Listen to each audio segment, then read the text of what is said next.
What is going on, everyone, and welcome back to another video on the Winning Mentality YouTube channel. And today what we'll be doing is taking you through 10 Liverpool managers that I would choose personally, and this is just me, to replace Jurgen Klopp as Liverpool manager in the not too distant future, 2024. If you do enjoy this video, please drop a like, and thank you so much for the support on Derek Ray's retrospective. It's already our most viewed video on our channel. That's unbelievable.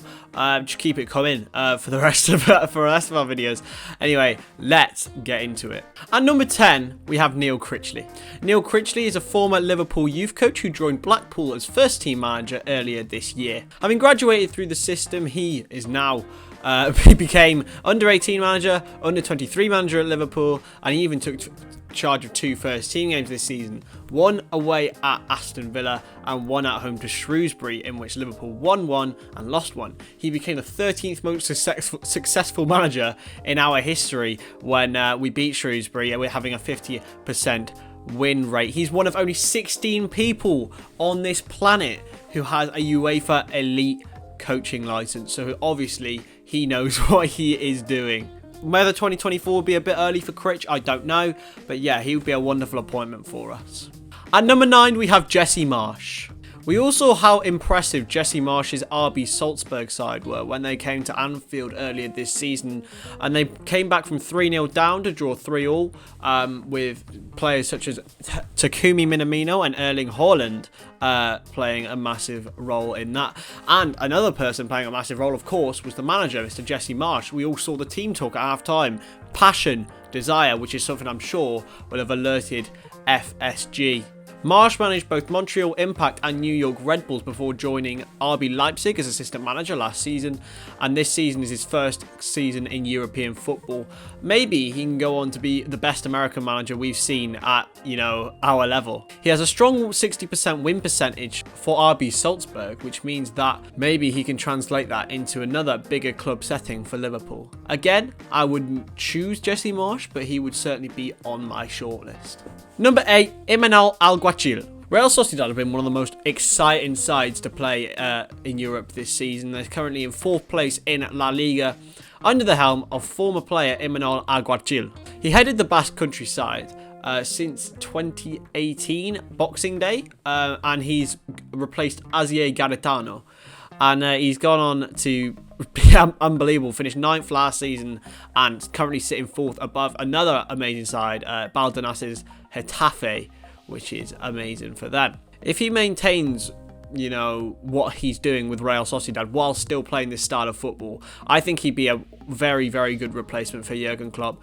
And, he's got connections with Xabi Alonso, so maybe he could bring him along as an assistant. Sociedad's B coach. Number 7, Rafael Benitez. Well, this would be romantic, wouldn't it? Rafa Benitez returning to Anfield after 15 years away. Well, he's headed Liverpool's most successful side this century, but he's gone on to manage sides such as Real Madrid, Napoli, Inter Milan and Newcastle, all with varying success rates, and he now manages Dalian Professional in China. Obviously, he is a little bit of an antithesis to Jurgen Klopp, and he's not exactly what we are looking for as in style of play. Maybe it's a little bit outdated.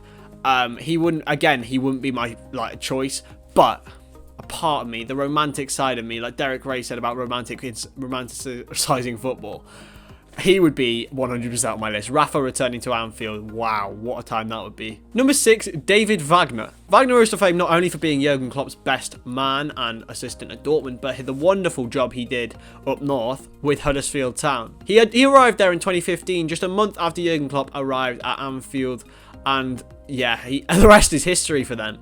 They went on to record one of the most unbelievable stories, a club with hardly any budget, signing free transfers most of the time, going from the bottom of the championship to winning the playoff final with a Christopher Schindler penalty against Jaap Stam's Reading, a Mank even better. And and then going on to secure their place in the Premier League. He left midway through last season, as obviously the bubble had burst a little bit, leaving Sievert to pick up the pieces. He's now manager of Schalke 04, where we were relegation candidates last year, but are now up in 6th place. Now, obviously, there would be continuity there. He's Jurgen Klopp's best man. He obviously knows what's going on. Hopefully, Jurgen wouldn't have too much of a say after 2024. I just think David Wagner is a wonderful, wonderful manager and a great guy, and he showed that. And one of his quotes is, you can be, it doesn't matter how talented you are, how strong you are. If you have passion and desire, you have no limits, and that's a great way to live your life. Number 5, Steven Gerrard. Now, this is a controversial pick because I don't know, a lot of people would have Steven Gerrard as their number 1 choice just purely because of the name. But I think it's a job. You have to recruit properly on achievement and on reputation. Stevie G obviously is a Liverpool legend, and as a massive Liverpool fan, of course, he's an idol for me. But I don't know whether I could have him as manager if he hasn't succeeded. He hasn't had success at a high level yet. And obviously Rangers is quite a high level, but he hasn't really succeeded there. He hasn't won anything. He's still, he's quite a way off Celtic. There's no consistency there. Yes, he's done very well in Europe. I will admit that. But yeah, it's kind of tough to have Steven Gerrard as your manager at this moment in time. Now, obviously, I want Stevie to be the manager in the future, but 2024 for me is too soon. Of course, I wouldn't be averse to it. But nah, he's 5th choice, and it's a 50-50 for me. Do you go with name? Do you go with passion because he knows the club, he loves the club, he knows Jurgen Klopp? Or do you go for managerial experience? And I think that's why he's at number 5. At number 4, we have Gianpiero Gasperini. Now, we talked about exciting sides in Europe this season. Real Sociedad are one, but another one 100% have to be Atalanta. Atalanta have been the 3rd top scorers this season in Europe. Scoring 7 in 3 separate occasions and reaching a UEFA Champions League quarter-final, having beaten Valencia 8-4 on aggregate, which is crazy and typical of them. But the man at the helm there is Gianpiero Gasperini, and he is the oldest man on this list at 62, and he will be 66 when Jurgen Klopp leaves the club. And yeah, I just think it would be a massive appointment for us. He's a wonderful, wonderful manager. He firstly had a spell at Genoa in the mid-2000s where he had players like Diego Milito, Thiago Motta, and he utilised them in a 3-4-3 system, sometimes 3-4-2-1, 3-5-2, goes all around the shop with the midfield and stuff like that. And yeah, he's got overlapping wing-backs, which I think Trent Alexander-Arnold and Robertson are perfect for if they're still around at that age. Now, he joined Atalanta in 2016 after pretty poor spells at Inter Milan, Palermo, and then Genoa again. And Atalanta, he has just changed them around. He's qualified for European competition in all of his 3 seasons there, not including this one, where they currently sit in 4th place. And of course their Champions League quarter-final appearance. So I think his tactics would work very well for Liverpool, especially if we invested in another world-class centre-back to go alongside Virgil van Dijk, who will be 32 at that point, but he'll still be majestic and beautiful, I imagine. And Joe Gomez, who will be, again, an absolute monster. I think that covers for the energetic wing-backs that we already have. So I think his tactics would work, and he'd be a wonderful appointment for the club. At number 3, we have Marco Rose.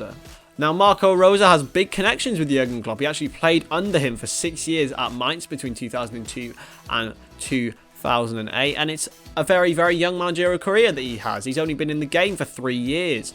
But he's done an absolutely wonderful job.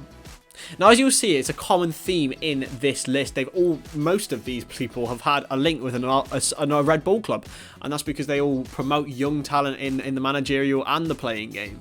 And he is no different. Marco Rose, he had a time at Lokomotiv Leipzig earlier on in his career, and then he went on to coach more often, and then arrived at RB Salzburg, where he became the manager of the club at 2017.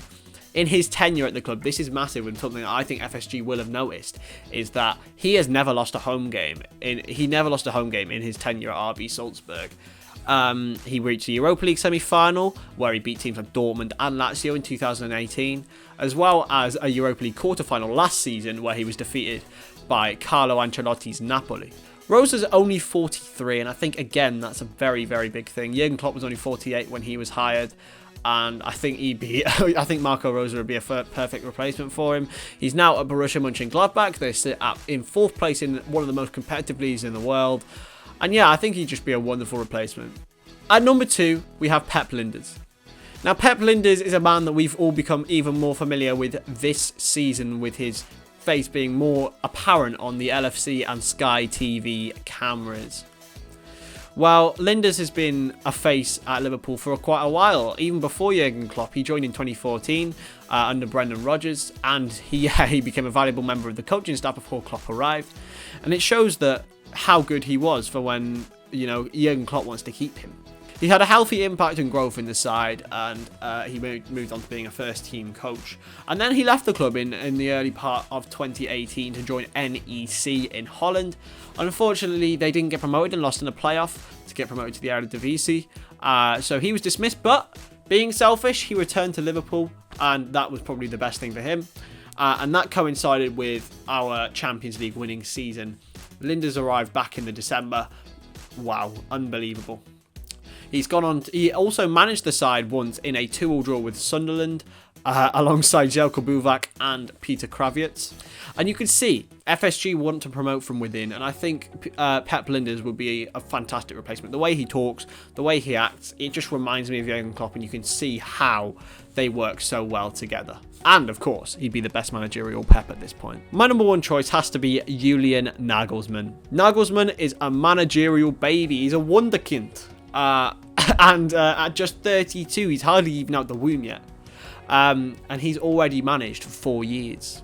Nagelsmann joined Hoffenheim in 2015, prematurely because he was set to join at the start of 2016-17, but Hub Stevens actually had to retire because of health problems. So he joined in February 2016. They were rooted to the bottom of the Bundesliga, and he had to win 7 out of his 14 matches, and he did so to save Hoffenheim from relegation. They then finished 4th in the next season of the Bundesliga and qualified for the Champions League, where they would face, you guessed it, Liverpool FC in the qualifiers, where they put up a valiant fight but unfortunately couldn't get past it. He ended up with a 40.5% win percentage, where he helped Hoffenheim to become an established top half team in the Bundesliga before leaving for RB Leipzig at the start of this season. He's made a wonderful impact there. He sits just a point above Marco Rose's Mönchengladbach, but in 3rd place. He's qualified for UEFA Champions League quarter-final after dismantling Jose Mourinho's Tottenham, which is ironic because in his early coaching days, now wrestler Tim Wiese called him the mini Mourinho. I just think FSG would really benefit from hiring Nagelsmann. He's young, he's fresh, he plays a wonderful style of football, and he can attract all the Red Bull people, and to be honest, they've got all the good talent. Please come. Please come, Julian. That's enough from me. Thank you very much for watching the Winner Mentality YouTube channel. I do hope you did enjoy this video. If you want more style of this, more kind of style of video, kind of video podcasty kind of stuff, then please drop a like and subscribe to us. We want to hit 250 by the end of May. Is that too ambitious? I don't think it is. Anyway, thank you very much for watching, and we will see you next time.